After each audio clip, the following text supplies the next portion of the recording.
Olen Penttisen Matti, Masana tunnetaan ja työskentelen nostolava-auto jaloit jalolla ja ajelen näitä Pronto Skyliftin 34 metristä 104 metriä olevia nostolava-autoja.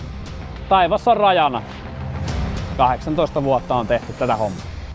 Joo, monet on kysellyt mun uran aikana sitä, että mikä on Prontossa niinku parasta.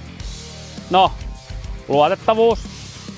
Tässä on leveä kori näin päin, tässä on leveä näin päin. Tähän mahtuu niinku raamikoskin mies, eikä oo silleen tälleen kun ajaa tätä konetta. Sitten ympäri pyörii kori, tässä on hyvä ulottumavalvonta.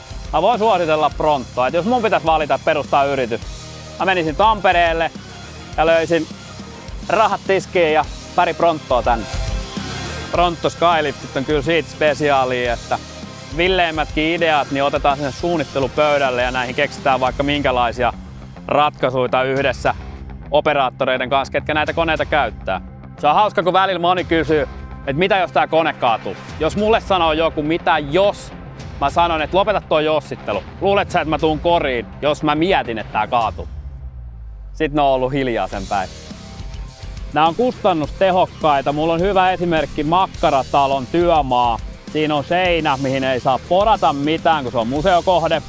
Niin se olisi telineet ollut 100 000 €. Ja mä olin 8 viikkoa 50-metrisellä nostolava-autolla siinä. Se oli 50 000 € se velotus.